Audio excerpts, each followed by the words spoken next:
So President Lee Jae Myung is on a state visit to Turkey, and he met with the Turkish president last night to discuss a wide range of bilateral issues, including defense and nuclear energy cooperation. For more on this, we're joined today by Dr. Jisu Visiting Researcher at the Institute of Middle East Studies. Dr. Lee, thanks for joining us this morning. Thanks for having me.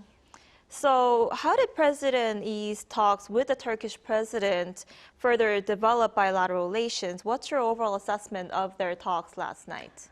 I'd say the Korea-Turkey summit yesterday produced quite meaningful results. Most notably, the two countries agreed to resume the Joint Economy Committee for the first time in a decade. They also signed MOUs covering nuclear energy, defense, veteran affairs, and infrastructure. Now we'll have to see how these commitments and plans take shape in practice. But the important point is that both countries reaffirmed their willingness to work together and set a clear direction for a more forward-looking partnership. I think that really is an encouraging step. Right, as you mentioned, defense cooperation was one of the key issues on the agenda last night, especially after President Lee Jae Myung previously said there's a lot of room for defense cooperation with Turkey. How important is Turkey in terms of arms exports to South Korea, and how are Korean weapons sort of viewed and perceived in the Middle East?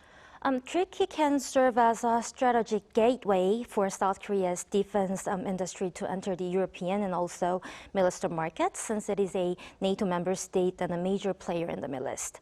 South Korea has already played a key role supporting Turkey's development of its main battle tank, the Altai, which President Lee mentioned yesterday.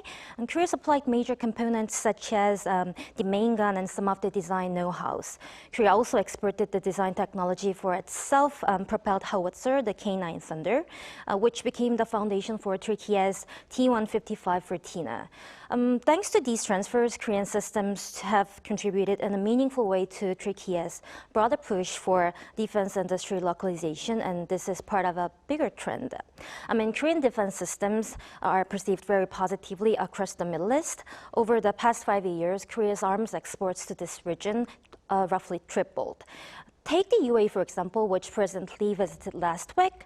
The level of cooperation there has moved beyond simple sales to the joint development. Countries like Turkey, Saudi Arabia, and also UAE, they all want to build up their own domestic defense industries, and Korea is actually an ideal partner for them because compared to many Western countries, Korea is more open and proactive in terms of cooperation, including areas like local production, which Western partners often hesitate to allow. At the same time, Korean defense systems offer higher quality and reliability than what China or Russia typically provide, which makes Korea more attractive.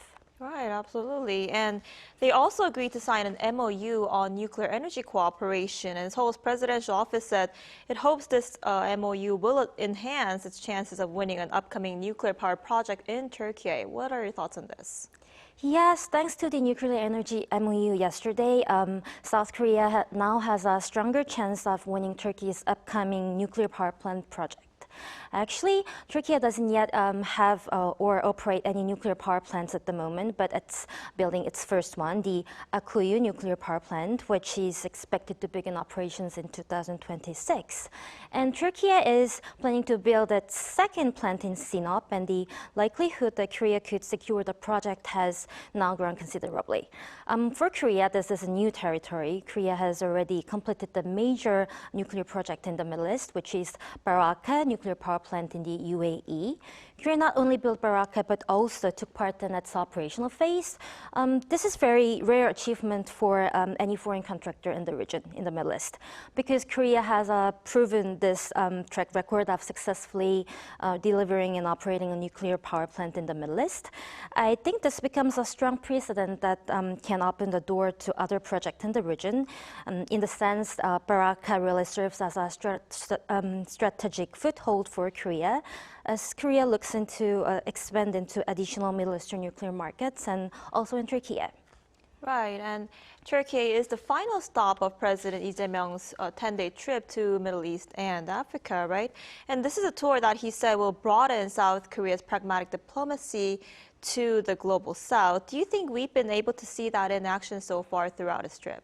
Actually, yes. I think President Lee's diplomacy aimed at the global south really paid off during this trip. In the UAE, Egypt, and Turkey, we saw meaningful progress across a wide range of sectors: AI, semiconductors, nuclear energy, and defense cooperation. And during the visit, Korea also signed a substantial number of MOUs across the Middle East. There was a very positive reaction to President Lee's Shine initiative at Cairo as well.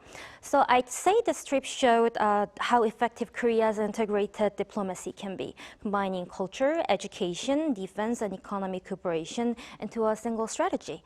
That said, many of these MOUs and cooperation agreements still need to concrete implementation plans.